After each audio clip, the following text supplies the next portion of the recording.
Sue. Hiya, you're right. Becky. And everybody else that I don't know. Sue, you are completely bonkers. Yeah, I know. Another, is it 70 miles? No, so I was 77 miles in 10 days. I was doing Fantastic. that wasn't enough, so I did 77. But it was quite good because I had a different person every day with me, like running. So it was quite a social. Oh, that's nice. And like wearing t-shirts and stuff. So it's good, good for awareness as well. So have you completed it now? Yeah, I have. Yeah, I was back at work today, so I've gone back to work today for a rest. Gosh, yeah. Hi, Rosemary. How are you? Hello, I'm fine, thank you.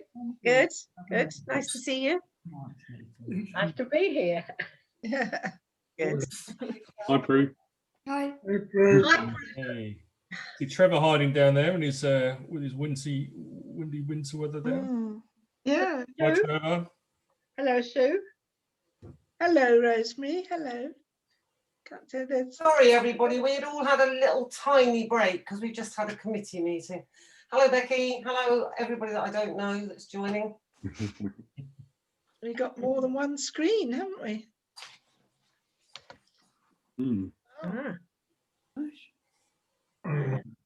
Cope with it. Should we give it another 2 or 3 minutes, Dean? Sure. Or I can let them in if they turn out. It's up to you when you want to go. A couple of minutes. That's you, Laura. Pip and Graham, you're on the same screen this time. You were separated last time. We thought we had tonight.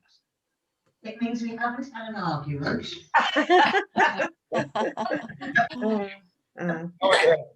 We're a bit concerned about Lynette appears to be drinking tea. I know. I've been really good because I don't drink when I'm on my own, you see, Pip.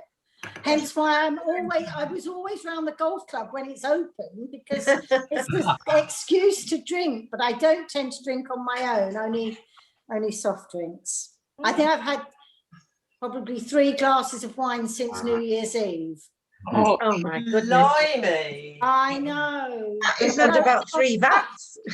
My halo. Whilst I'm Stay the same. Oh, well done. really well done. We're on the 25th of March then, Lynette. I know. I'll meet you around the bar, Pip. No, we'll have to be outside, socially distancing or something. Oh, that's all right. That's all right. I don't mind. I did actually have a glass of wine a few days ago when I was on a Zoom meeting, and I did say I'm counting this as being together. Absolutely. Now, the other thing is, the good news is that lockdown ending means we will probably be able to get catering and everything for the MND Golf Day. Yes, brilliant. I did. Brilliant.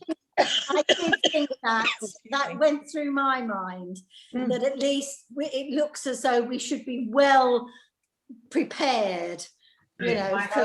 So, This week, I hope so. with my meeting on Thursday to make sure that it's front and centre of all the planning. We're up to date with it, with the office up there and everything. yeah. So I'll just wind the meter up again gently. Screens, I think. So there's another You'll way. need it. Okay, we'll start if everybody is happy to. I know it's weird, and I know it's weird to be Zooming. We're all beginning to get used to it. Yeah, But it is a way of us all being able to get together, which is superb. I don't like Zoom. I'm hating all this remote stuff. And I can't really wait to get back to where we can actually meet face to face and in person. Yeah. I'll agree. It's good for some things, but it's not good for others. Welcome to everybody and people that I don't know. It's great to see you all and lovely to have you here. Hope you're going to enjoy it. We've got 2 great speakers, Adam and Laura. Welcome. Thank you very much. No pressure. Branch meeting. Only a little. The branch meeting is based around the themes express, imagine and explore. I suppose partly because of the time we're in, we're hoping that people are doing things at home and keeping themselves amused. Laura and Adam are going to do their talks later. I'm just going to speak for a couple of minutes. And there'll be time afterwards if anybody wants to ask any questions. So please do. Then we're going to have a short presentation. And it's going to sort of showcase and celebrate the things that members and friends of the committee have made. Things that have been created for them, things that make them happy. It includes glass, pottery, photography, knitting, crochet, collage, collections, cookery, poetry, gardening, sketches, painting and origami. And really what we were hoping to do was just to get together a number of images of things that people have made. Can I just say, it has been absolutely joyous pulling this together. They've made me laugh, they've made me cry almost. I just think they're absolutely delightful. So we'll come to that in the end. I say this every time, but it's absolutely true, that running a branch involves incredible members and supporters. And we couldn't really do it without those people. And we at West Sussex South are incredibly lucky. We've got a great committee who work incredibly hard. We've got fantastic association visitors who are the life and soul, I think, of a branch. Without those, I don't know what we do. They are our link. I want to really thank everybody for your support. You've all been amazing. And it seems after I've talked to a few people lately, and it's beginning to get everybody down, I think. And we need a lift of some sort. And hopefully, as we begin to sort of unlock and the sun comes out, we'll all feel a little better. I need to reassure everybody that Angela, Ann, Sue, Patty, Valerie and Prue are all in contact with our people with MND, but I'm sure they are really looking forward to getting back to normal, guys. It must be so hard. Everybody on the committee has pulled together through what has been quite a difficult year, I think. And it's ensured that the branch goes from strength to strength, which is what it feels like it's doing in the middle of these weird times. Thank you all very much for making it happen. It's amazing. I don't really know what to say. I think we've all done very, very well between us. The branch fundraising over the last 12 months has actually been really very, very strong. Even with the problems with COVID, we've found ways around it like other charities have. We've had nutty people swimming in freezing water. We've had Sue running miles with masses of her friends. We've had some really, really great things go on. And at the moment, the fundraising is going very well. We'd like to thank everybody for your enthusiasm, all the families and friends that do things for us, and all of the efforts to raise money. We've got some great things coming up. Sue, I've got you here as running, but has completed her run. Sue, you're amazing. What would we do without you? We've got an online raffle just about to be launched, where we'd like everybody to get their friends and families to buy tickets. We've got some lovely prizes. Judith and Lynette are working really hard on that. I think probably the information is going to come out within the next day or so when we've just tied up all the loose ends. So it's going to start within the next day or so, but the draw will be on the 26th of March. So keep your eyes open. Prizes will be uploaded continually. The holiday to the Maldives is the best. Allocated to me. Yeah, so keep your eyes open. we've got, which I think is a great idea, nothing to do with fundraising. We've got a social quiz night coming up. It's on the 18th of March, we think. It'll be via Zoom. We can have quite a few people join that. So friends and family are invited. It will be fantastic. The only person that isn't is Becky Griffiths, because she is one of the most competitive quizzes I know. So Becky, you're banned. Okay, fair enough. No, you're not really. The more the merrier. So I look forward to that, because I think it'll just be lovely to have an evening where we're not having to do these sorts of things and we can just have some fun. And luckily Judith's got a friend who writes quizzes, so it should be really good fun. Yeah. And I'm going to get as many people I'm allowed in my bubble in my screen to help me. Lynette can have a drink. Yes, Lynette, you can have a drink. Yes, yeah. I shall treat that as a social evening. Team Albourne, as usual, are fantastic, and they are trying to do a 100-mile run along the South Downs Way. We thought it was going to be in April, but they've decided to move it to October. Vocal Fusion a cappella, they're hoping that that will run, and that's at St Mary's Parish Church in Shoreham-by-Sea, hopefully in July. And as Pip said, we're all keeping our fingers crossed again for the golf day, which should be fantastic. And if anybody knows of anybody that wants to play or has anything they want to bring to that, then great. All of this is on our website, and all of this is promoted through Facebook and the website. So if you want to know any more about those things, we'll be sending them out in emails and updates, but you can find all that information on the website. Right. In the art thing, Adam Levine. So we're going to move on to Laura. That's me. But I'm not Laura. No, I'm Adam Levine, whoever just said that. Yeah, so Laura's going to present for us first. She's probably going to have to share her screen. Laura, is that all right? Laura, I heard Laura speak about, well, maybe it was 2 years ago, Laura. I think it was at Brighton or somewhere like that.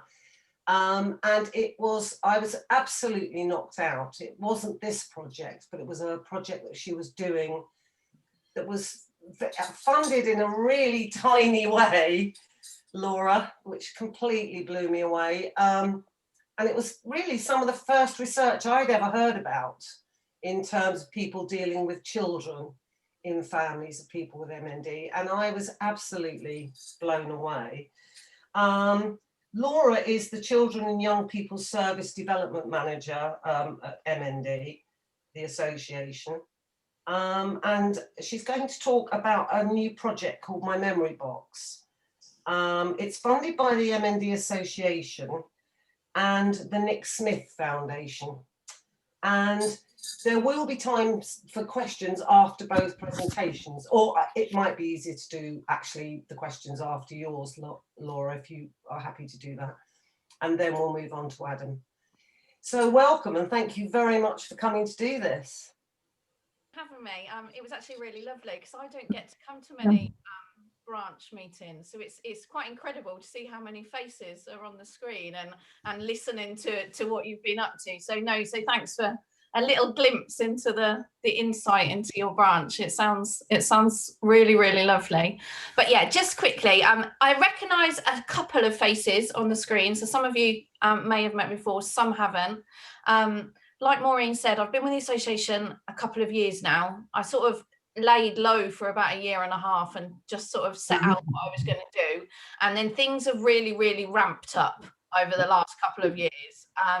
So we thought today I would just talk to you a little bit about 2 new little projects that I've started to run that are really just quite fantastic, and I am really proud of them, and some of the feedback that we've been getting is really lovely.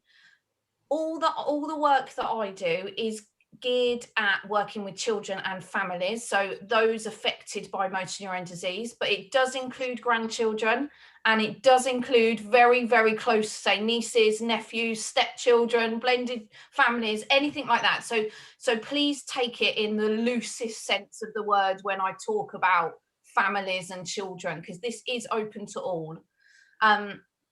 We've been lucky this year that I started out with a tinsy tiny pot of money to grow some of my ideas, and was really lucky that some lovely, lovely families helped me along the way. So any of the work that I talk about has been devised by families who've been affected by MND. So it's not what I think we should be doing, it's what the families have told us categorically that we as an association need to help them with. So that's just a little bit of a background. If anyone does have any questions about this whole CYP program, please get in touch with me. I love to speak to people, and I'm happy to go over all that we're doing.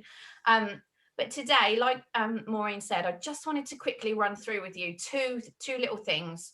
The first one you may and may not have heard of, but it's called the memory box work that I've been doing. And it was in conjunction with the Nick Smith Foundation. And it was when I met a lady about 1.5 years ago who'd lost her husband at 38, and she'd got 2 small children. And she said to me, Laura, no one told me, or said my world was falling apart and I didn't know what to do. I didn't know what was best to do for my children. I didn't know whether to tell them, not to tell them, should I do anything? And she said, I needed a bit of help, but I needed it in a gentle manner, but something that could be fun and exciting and not scary. So we trawled around and we went to hospices and we went to lots of different places, and everything was geared up for children who'd got cancer, or parents had got cancer. And we felt that MND was slightly different to a child whose parent or grandparent had got cancer. And what we tried to do was create a really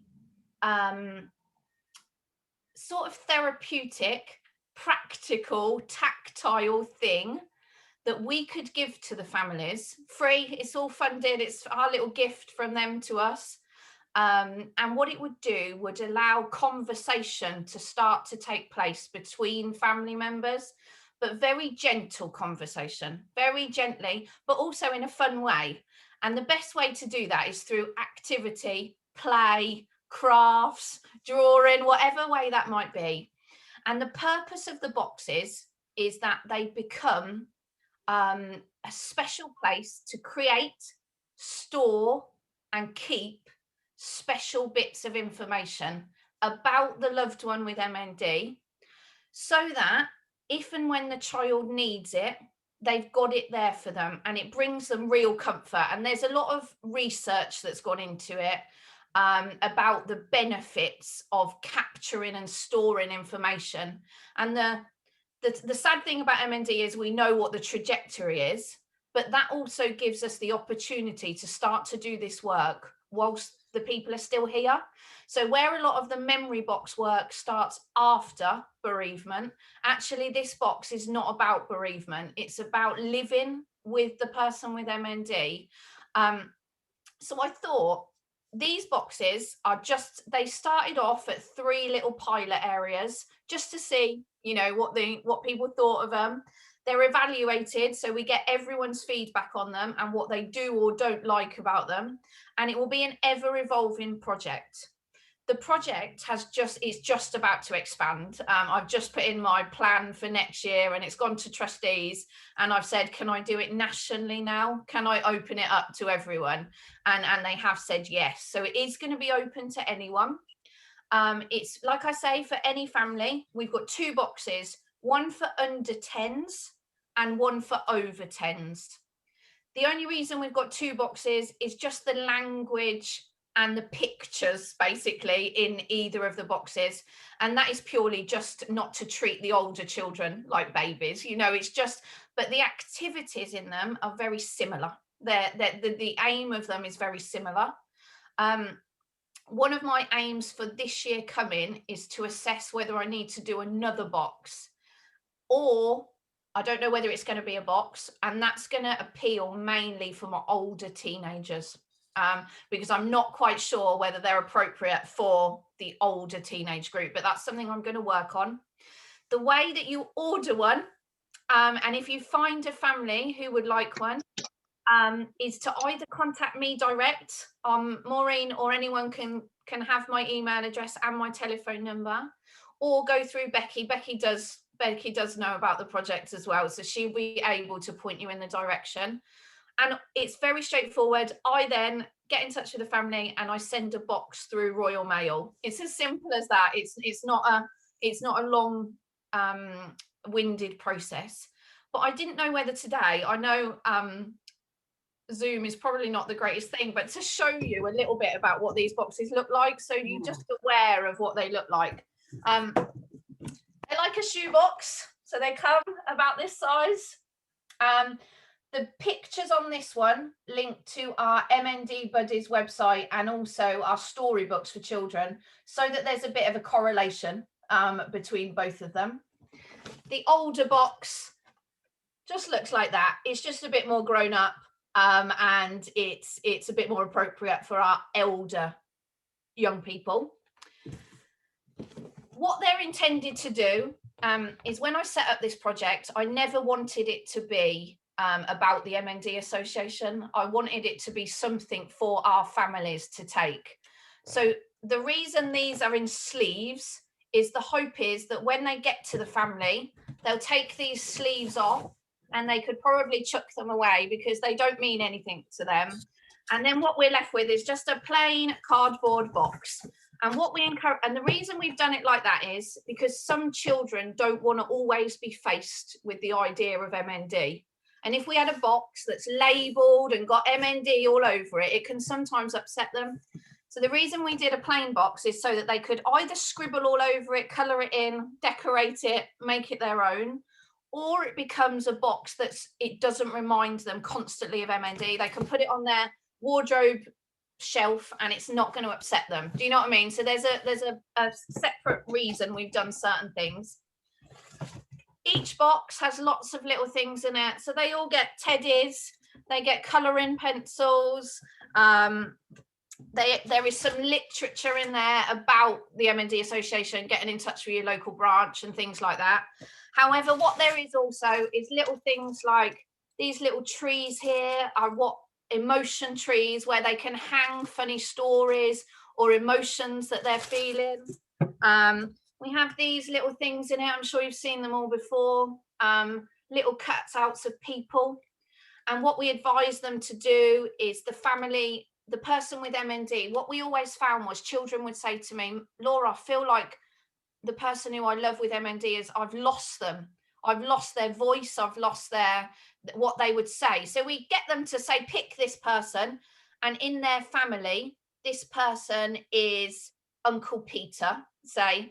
And what we ask them to do is the children colour in Uncle Peter to be Uncle Peter, but the person with MND writes a funny story or someone helps them write a funny story about Uncle Peter or what they remember. And what it's about creating a life story for that young person, and making sure that we capture the voice of the person with MND, so that when that person with MND is no longer around, for the child, these become sacred, really special bits of information.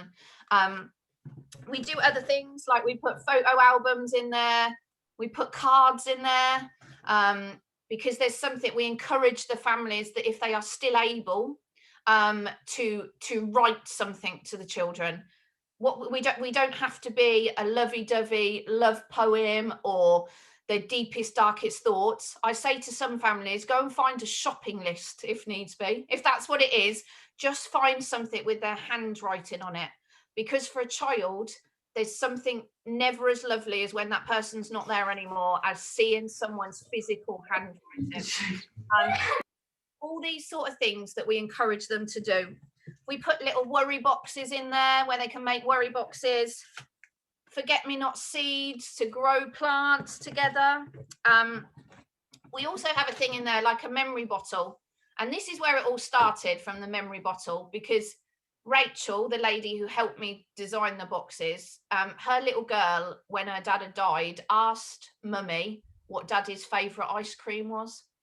And Rachel said to me, I know I've lived with him for 12 years. He did like ice cream, but I don't actually know if he had a favourite.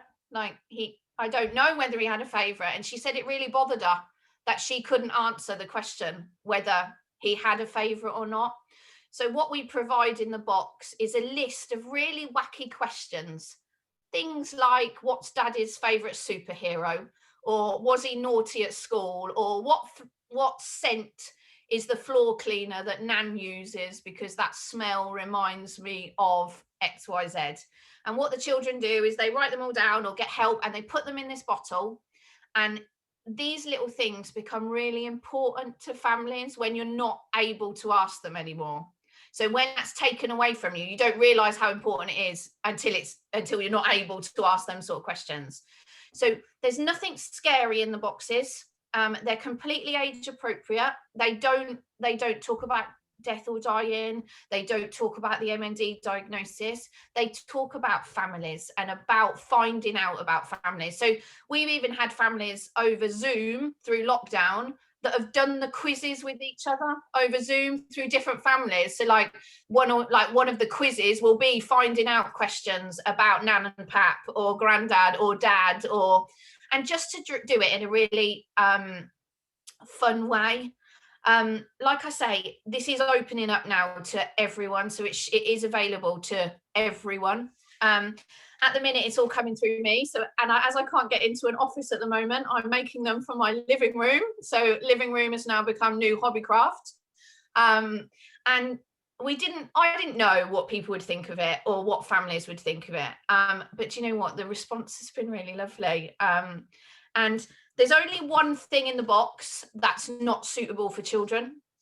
And I put it in a sealed envelope. So it's completely, and it'll say on the front, for the grown-ups, it's not for the children.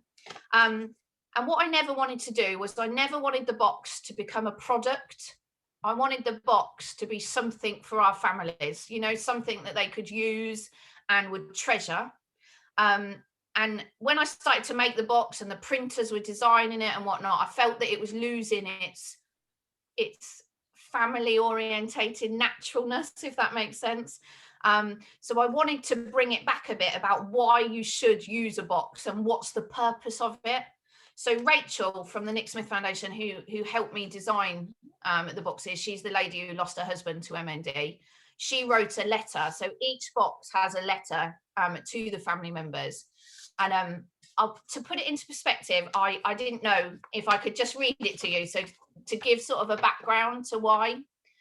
And what we say in the letter is, hello, if you're reading this, it's fair to say that you're having to face something you never wanted to or expected to. That's how Nick, my husband, and I felt in September 2017 when Nick was diagnosed with motor neurone disease. In a single moment, our lives and those of our children, Hayden, then age 5, and Georgia, then age 2, changed forever. We ran out of time we wanted to spend together, time we wanted to treasure as a family, and time that disappeared all too quickly. There was so much I wished we'd have said or asked one another, so many things I wish we had done together, and so many more I love yous I wish we'd have shared. This treasure and memory box is something I wish we'd have been introduced to and had the chance to use with Nick. If we had the chance to build up a box full of positive memories and meaningful, funny stories, then I'm sure it will have helped our children to feel even more connected to their daddy, meaning so much to them now, but also in the future. I hope that in the time ahead, you will spend time together, share some of these activities and capture those little things that in time become really big things. If I could pass on one piece of advice, it would be to start now, to build your memories and to start to treasure the time you have together. Wishing you and your family so much love and strength, Rachel and Laura. And that's where our box comes from.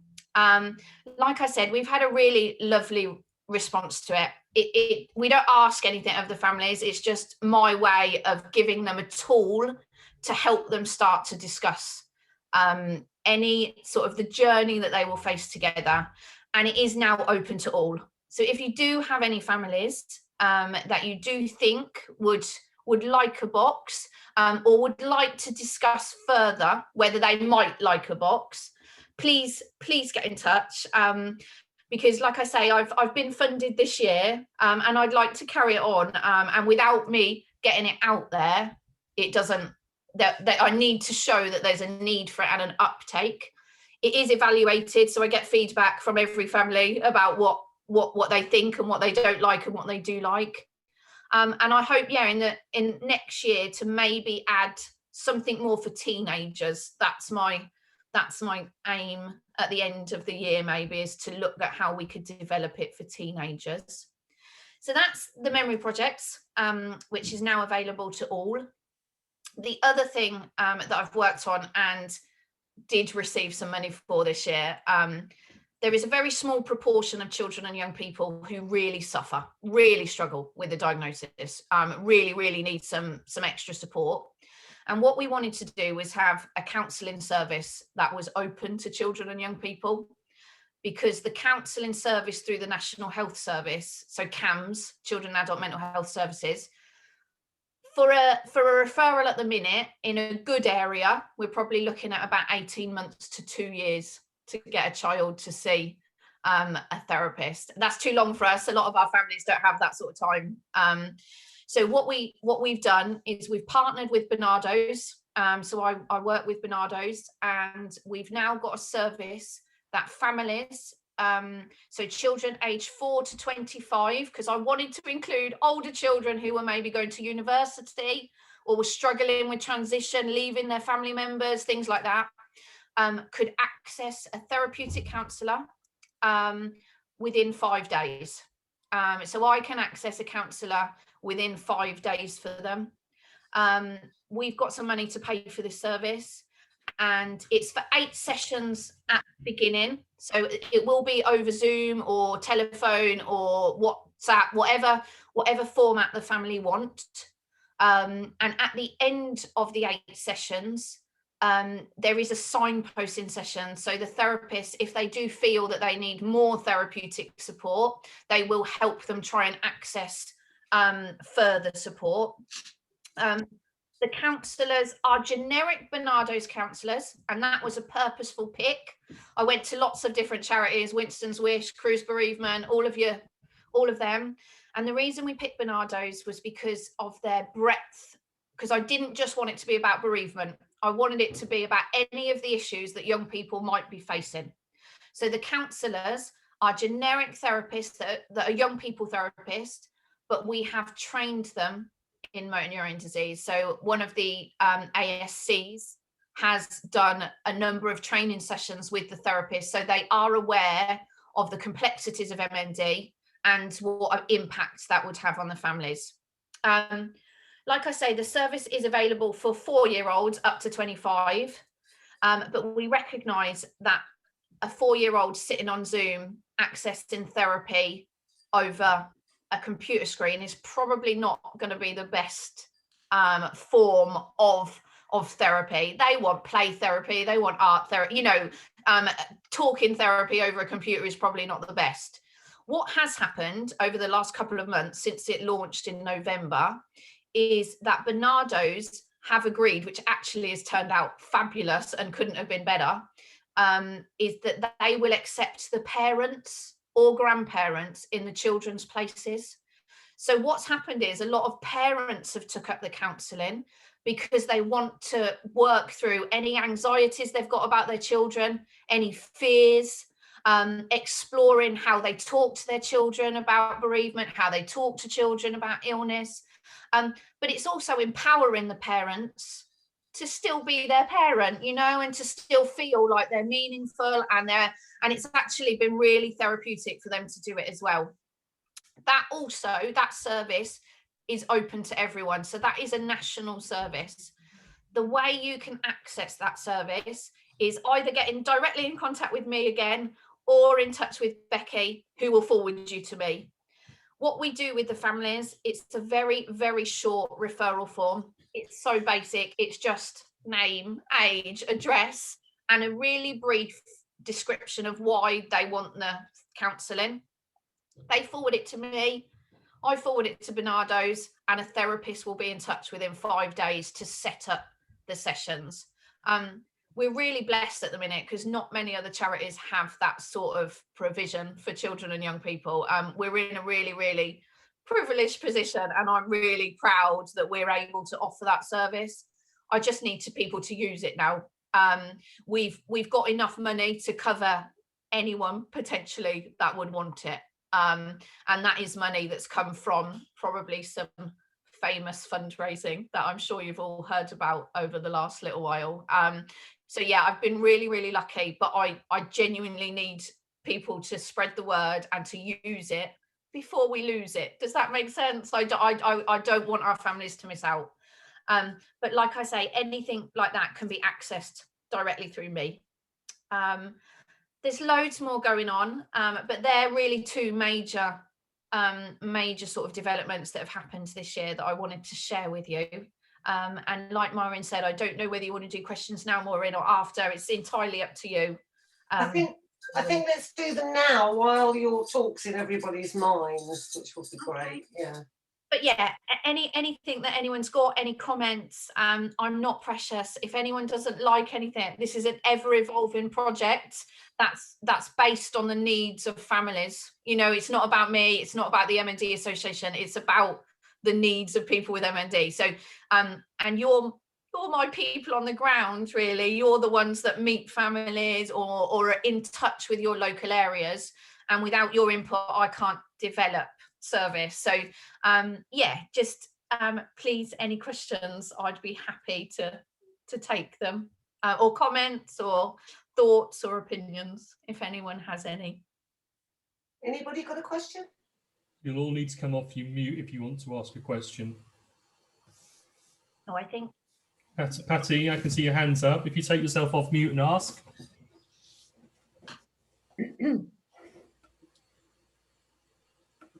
How does Patty get herself off mute? Oh, there we go. Oh, sorry, Patty, we couldn't hear you. What about grandchildren? Yeah, grandchildren are completely covered. Completely. Right, lovely. I fought really hard you. right at the beginning. Maureen probably knows, when I started my project back 2.5 years ago, it will be now, I was very adamant that anything I did included grandchildren. And that comes from a personal place, because when I was young, I lost my parent, my dad, when I was younger. And my mum's an only child, and my nan, so my grandma, became sort of my surrogate dad, in essence. And if someone had have told me years later, luckily she lived to a ripe old age, but if someone had have said to me at the time, nan is not important and the effect of her illness is not going to have an impact on you, I would have told them that they were not. And that it very much did have an impact on me. So yeah, all grandchildren are included, as are nieces, nephews, next door neighbours. As long as I can justify a link to that person and that it's affected them, I'll do it. I'll do it. So yeah, please include them. Thank you. Yeah, hi, Laura. So could the counselling be offered to somebody who has had a bereavement in their family but many years ago? Because obviously, you know, people don't always address the issues at the time, but may find later on in their years, you know, that they are ready to do that. So would that be available then? Yeah, pre and post bereavement. Yeah, so post bereaved. All I ask is that it's not been 25 years and they've had no contact with the association. Do you know what I mean? I just have to justify somewhere where I'd spent the money. And as long as they were known to the association, or had previously been known, absolutely post bereavement. Yeah, thank you. Because like I said, it's never always at first, you know, it might be down the line. So yeah, absolutely. Okay, thank you. Martin's got a question. Yeah, I know you mentioned about teenagers, but I think that's one of the priority groups that does seem to get missed. And I do think that needs to be looked at, or some sort of system as a priority. Yeah, what we've done this year, so separate, I have to put a project plan to the association every year about what I'm gonna look at. And there's a couple of things we're looking at for teenagers. So obviously the counselling service is available for teenagers. The memory boxes could be for teenagers, but I feel probably if you're talking 16 and over, it's slightly, I'm not sure it's appropriate for them. So one of the things, like I said, I'm not sure whether you was here at the beginning, is that one of my priorities this year is to look at how I can adapt the memory boxes to be more appropriate for teenagers, the elder teenager group, I would say. I don't know whether that's going to look like a box or whether it's going to be more of an anxiety-based box or coping mechanisms, or I'm not sure what that looks like at the moment, but that is one of my priorities. There's sort of two other things that we've looked at this year. The other thing that I've put forward is I tend to find that a lot of elder teenagers sometimes take on caring responsibilities for the family members, even though they might not identify as a young carer. So what we're doing this year in March, we're trying to set up a young adult carers support group. So very similar to the adult carers support group, but a lot of my younger teenagers, so maybe 18 to 25-year-olds, don't necessarily want to come to one of the existing groups that are already there. And that's sometimes because they don't feel that they fit, or their needs are different, you know, lots of different things. So between myself and two other ASCs like Becky, we're trying to get a group of young people together to become a peer-to-peer support group for each other. So that's going on at the moment. And also for teenagers, I'm offering direct support to teenagers. So throughout the whole of COVID, I've been offering direct support to families. So I have quite a few teenagers who I speak to weekly in like a mentoring role to support them. But yeah, I'm trying, but it's only me, just so you're aware that only me does this for the whole country. So I'm trying. Thank you. So, sorry, Becky, can I, Laura, so it started off with the counselling for 4-year-olds to 25-year-olds, but now you've extended that to pretty much everybody. Yeah, as long as they've got children. So the counselling is for children. So it's a children and young persons counselling service. But if the service is not, so if the delivery format is not appropriate for the child, so say I've got a 5-year-old who talking across the computer screen is not going to work, like that's not going to work. The parent can take their place and talk about their children. Right. So it is about the children, it's not just general counselling. So what a lot of parents have done though is they've taken the counselling to explore their fears and worries about their children, you know, about what's going to happen, should they tell them what's going on, are they doing the right thing, you know, all their worries about leaving, dying, you know, all of that. So yeah, so it is open to everyone, but it's about children, so they've got to have a child in the family home. Right, lovely, thank you very much. Any more questions, anyone? That was great, thank you very much, Laura. No, thank you. No, thanks. Yeah, that was great. It's an interesting one because it's an area we don't really think about. Thank you very much. You're more than welcome, and keep going. You're all amazing. You seem to be... We've got our boxes going as well. I was going to say. So yeah. Right, that was lovely. Thank you very much, Adam. I'd like to introduce Adam Levine, who a few of us here know well and have met a couple of times, which is great. He's an HCPC registered art therapist, and what he's going to try and do with his presentation is give us a sort of insight into art therapy, what it is, how it works, and why it's used, really. Adam is going to be working quite closely with our branch in a project that we've set up, quite similar to Laura's, but for older people, and it's an art-based project. So Adam is actually going to be working quite closely with our branch and our AVs. And then there will be questions, time for questions after Adam's presentation, if anybody would like. So thank you very much, Adam, for coming to do this. Thank you, thank you. Is everyone okay for time? Because I know it's now really, yeah, good. So I won't race at 1,000,000 miles an hour. Okay. So it's nice to see everyone, and I recognise some of your faces, the AVs who I've already done a very similar presentation as I'm going to do tonight. So I hope it doesn't bore you. I have tweaked it a little bit just to create a bit more interest for you.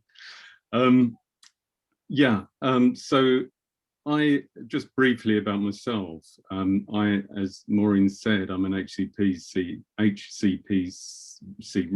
art registered, state registered art therapist. I've been an art therapist since 2008. Prior to that, I was a graphic designer for 25 years, and interestingly enough, shared the same job as Maureen at the beginning of our careers, which we found out about, which is very strange. And so for 25 years, I was a graphic designer, and then I decided in 2008 to train to be an art psychotherapist.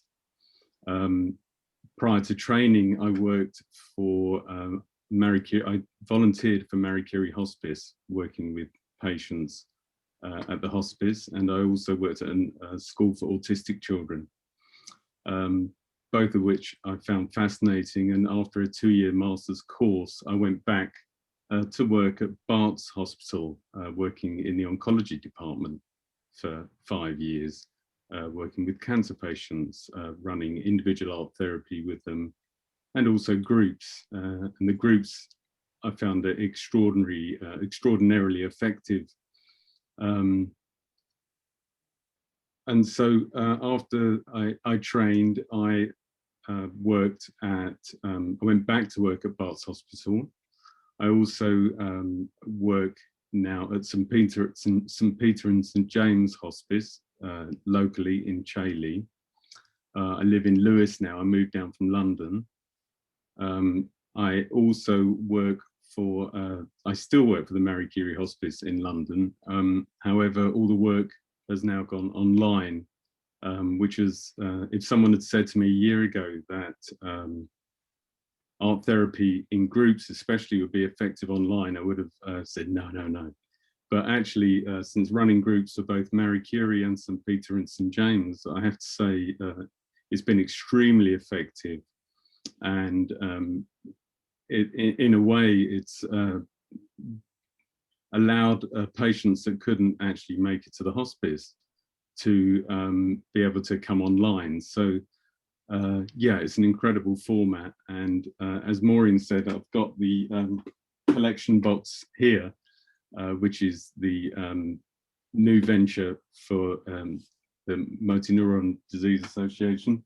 And on Wednesday, I'll be running my first art therapy group to introduce the box and work with, I think there's about at least 10 patients and carers to run an art therapy session with them, introducing them to the box and the concepts of art therapy, which I will, if that's okay, just to show you a brief online presentation as a PDF. So I share my screen now. I try to. There we go. Can people see that?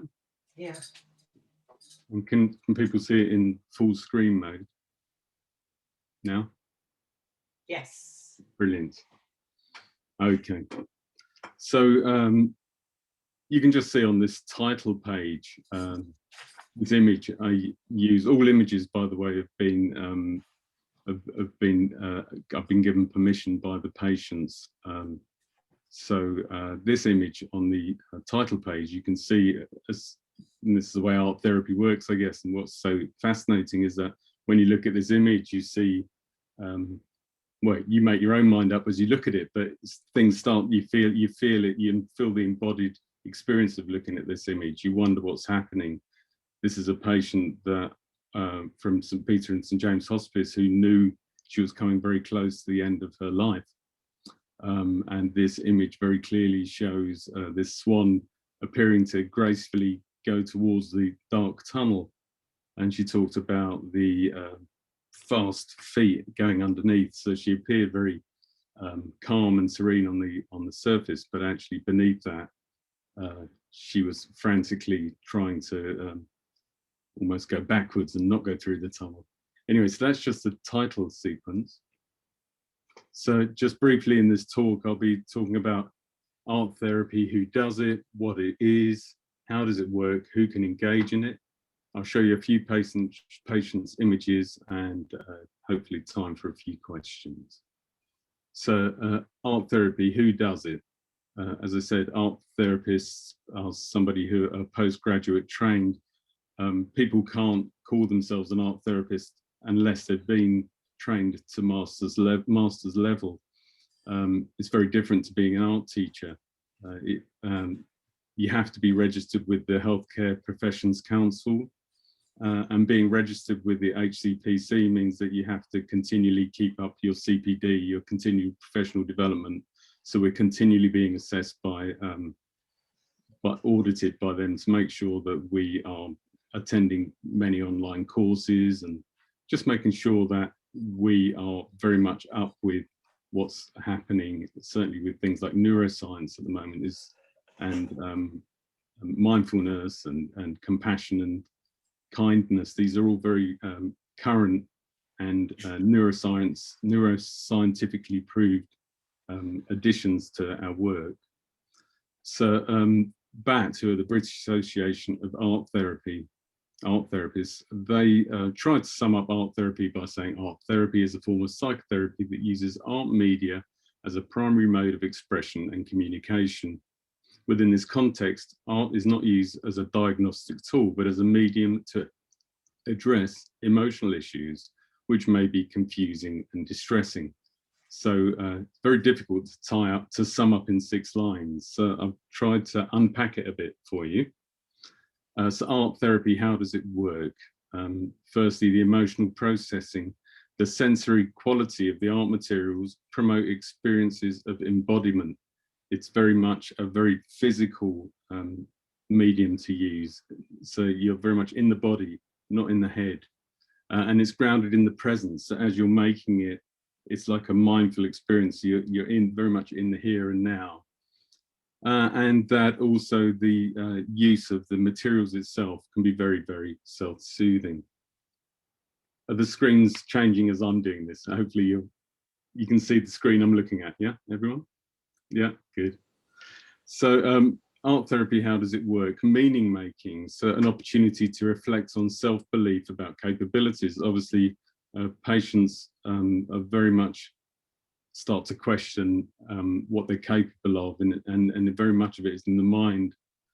So it's an opportunity when you do your art making to, just by doing it itself, doing the art making itself is a sense of you're actually doing something that's that reflects who you are. It builds an understanding of yourself. Symbolic thinking, it's very, art making can be very symbolic. So just using green or red or blue, they create symbols of a feeling or an emotion. It also addresses demoralization syndrome, something that occurs very often in hospices and within oncology setting. This sense of hopelessness and loss of meaning, and this existential distress. So person-centered values, it affirms individuals' unique life experiences. So everyone's life's different, and every person who makes images in art therapy, all their images are unique. You'll never get 2 images the same, ever. It connects patients to the bigger picture of their past and imagined futures. So it's an opportunity to look at their past and their futures through image making. And anticipatory grief and legacies. It thinks about what will happen after they die, you know, what will happen with their families and friends, and yeah, the fears and worries. All that can be expressed through art making.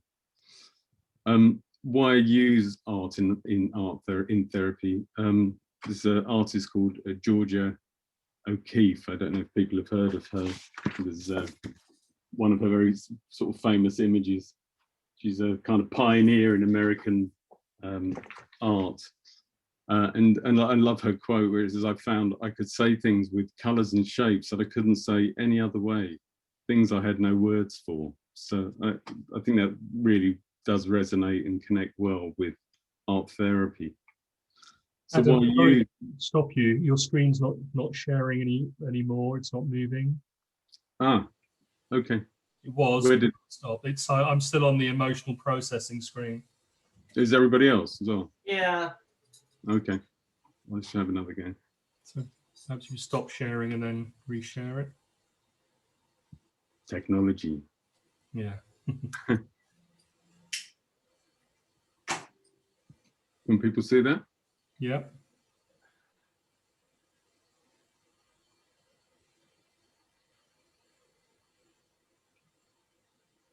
So where were you up to? This one, emotional processing. Can we see that? Can people see that? Saw that. And Georgia O'Keeffe was the one you were on.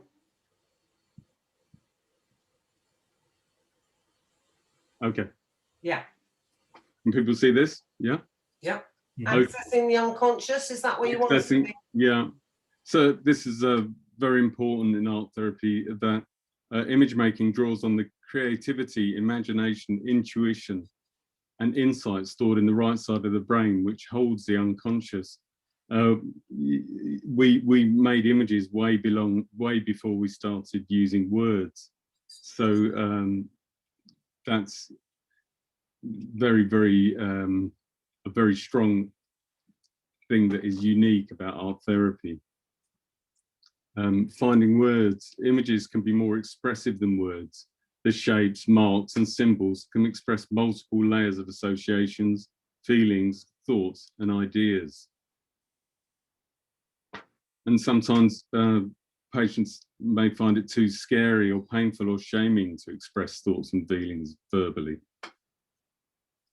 So through the process of art making, feelings can be expressed without the need to say them out loud. So very strong points. Creativity boosts self-esteem. Simply making an image can give a real sense of accomplishment. The sense of achievement leads to good feelings, motivation, meaning, and purpose.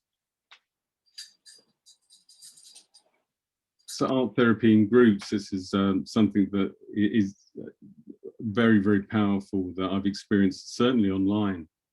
And certainly during these COVID times where patients are very much on their own,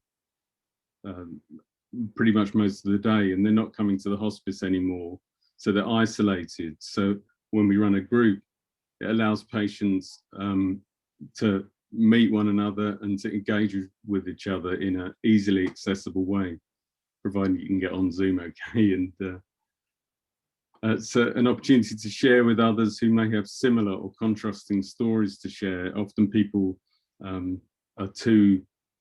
maybe too scared, as I say in the next one, that they're too conscious or worried about speaking about how they're feeling to loved ones. So when you're in a group of people that are sharing similar experiences, it's an opportunity to share. And also working together in silence and viewing the images allow people to be known without having to say much at all. And as I said before, it's a space to reflect away from loved ones or the clinical atmosphere of hospitals. Certainly when I worked in Barts, you know, it was away from the clinical environment. There were paints and paper and, you know, a place to get messy, a place to get really messy. I've always loved this statement from Pablo Picasso. Every child is an artist. The problem is to remain an artist once they grow up.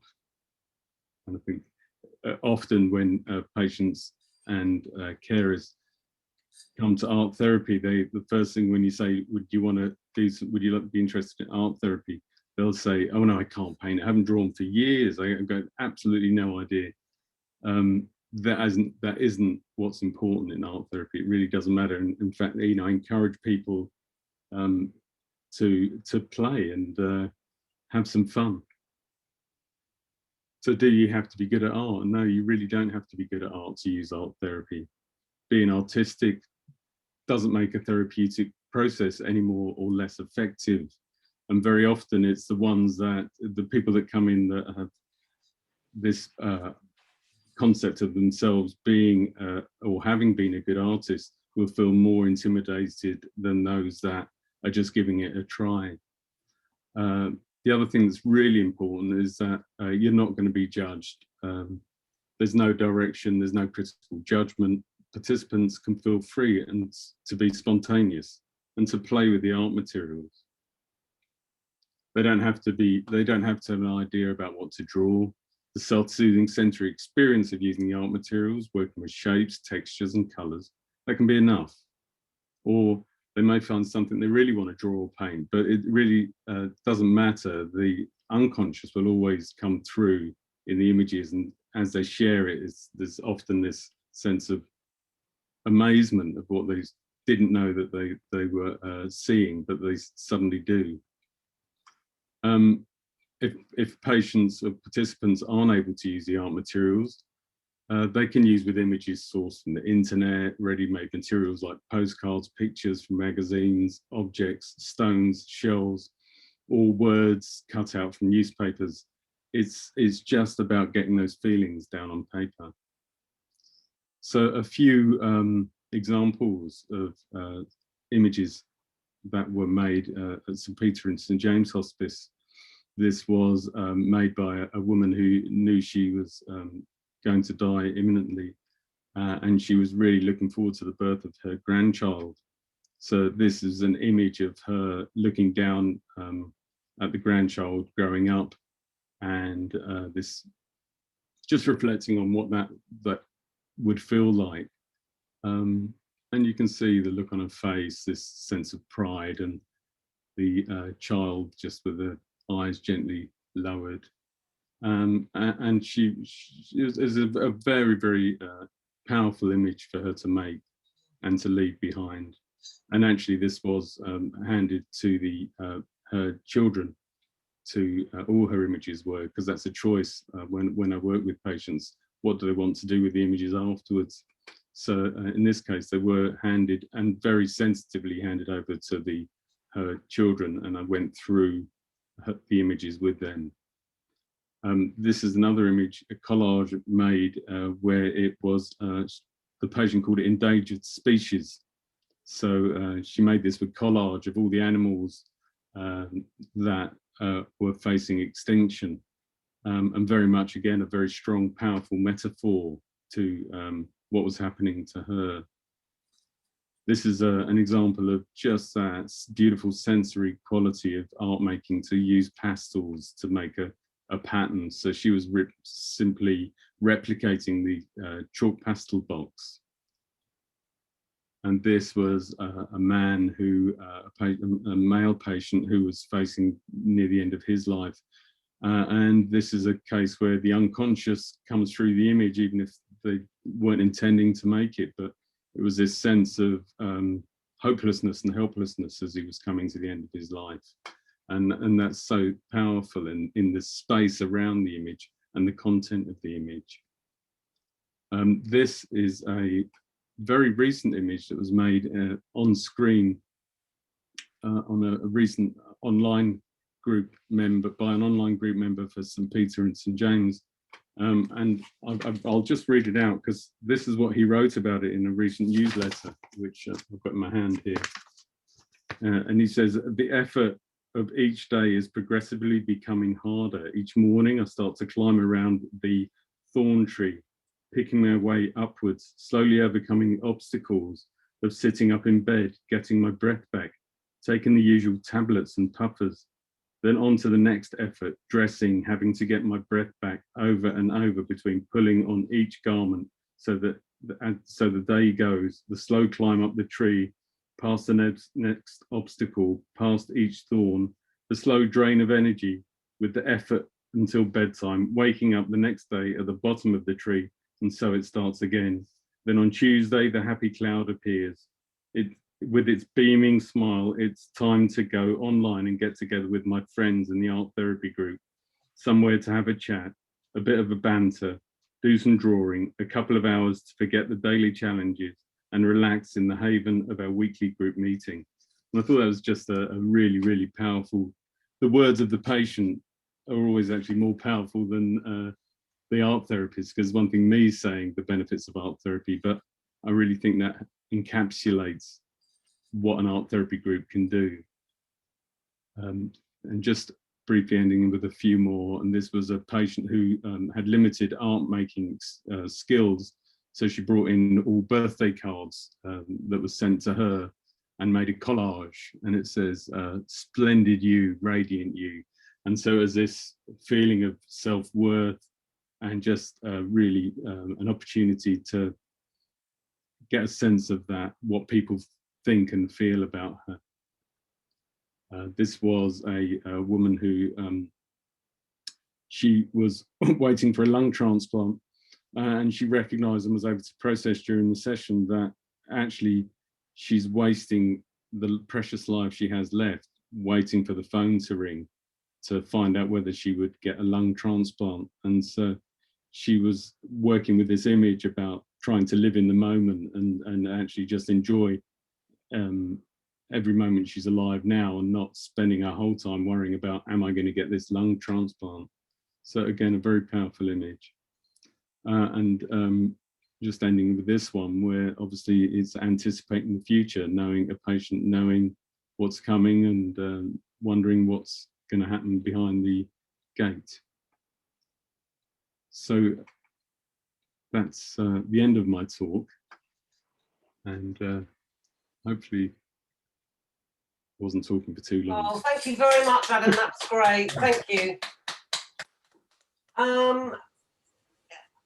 Very powerful. Thank you very much. Some lovely images, and it was very kind of those people to share them with us, actually, to be honest with you. Has anybody got any questions for Adam? No? Adam, can I ask you, I understand that art therapy is an incredibly difficult area to get into. Why is it that there are so few places for people in terms of art therapy, do you think?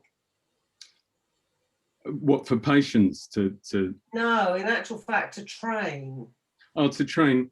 Well, in a way, it's a compliment to how rigorous the training is, and you have to have had 1,800 hours previous experience before you can train working with vulnerable people. It's an incredibly intense course, because it's the responsibility of looking after vulnerable patients. They take that very seriously. So it's a very, very challenging, grueling course. And there are only probably 3 or 4 places where you can train, which is Roehampton, Goldsmiths, Hertfordshire and Derby, the 4 main ones. So limited places, and obviously it's very much a vocation. You know, I do this work as a vocation. It's not a career where you can really, it's not a money-led profession. It's very much a heart-led profession. So, yeah. That was lovely. Thank you very much indeed. Kate. Hey. Yeah, could I ask a question? Hello, Adam. Hello, Kate. Do the patients, sorry, I mean, are you in the hospices and they do their artwork there, or do you go to individuals' houses? Or I know you can't with COVID, but no, I go give me an idea of sort of how you actually get to meet the people. Yeah, I get prior.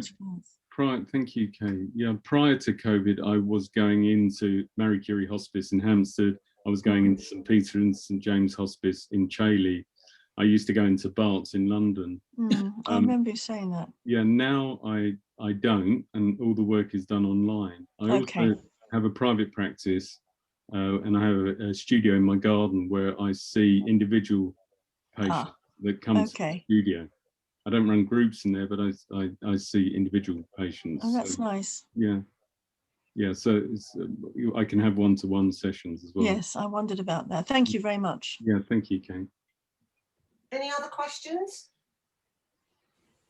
Okay, well, thank you very much.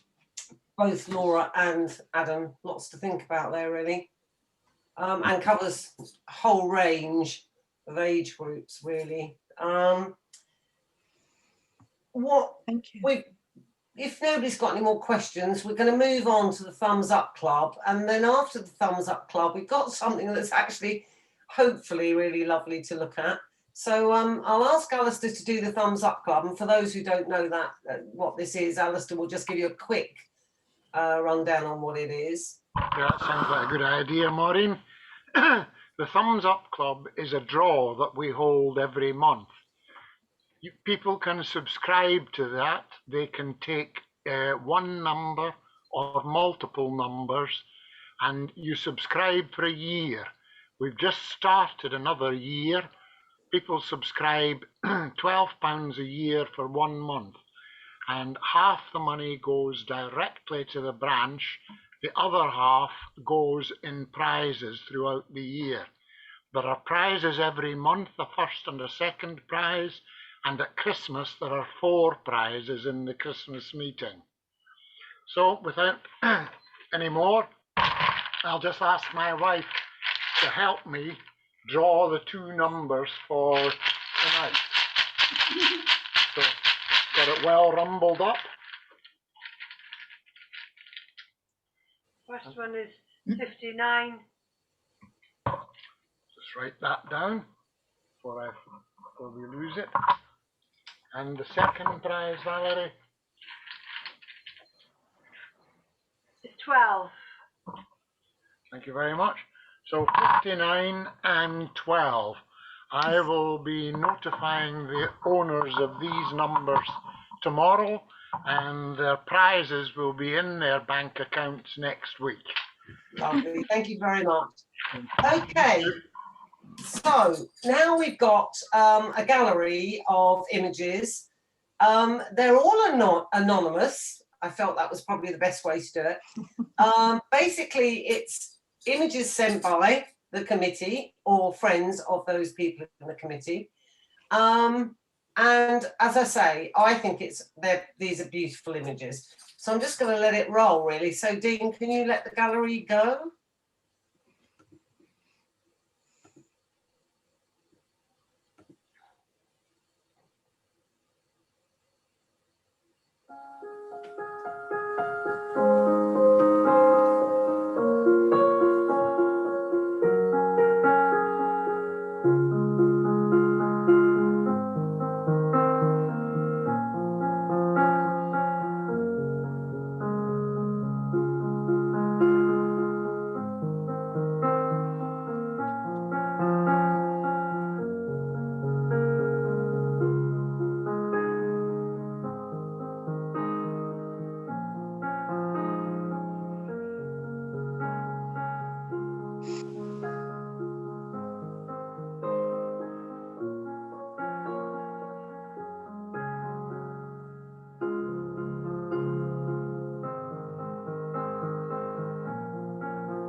Thank you, everybody. They were absolutely beautiful.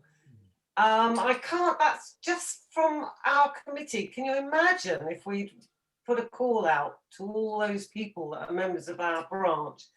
Thank you all very much. I thought that was absolutely beautiful. Dean apparently is going to try and get that online. I hope you've enjoyed this evening. I think it's been really interesting in terms of certainly our two speakers and the projects that Yes, they've got thank going. you. If anybody would like to pass on to people in our branch any of the boxes that we've got that Adam's sort of overseeing really, then please let people know. And thank you all for coming. Branch meetings, very odd things really in terms of trying to get the right people, knowing what people want to hear or see, but two fantastic speakers tonight.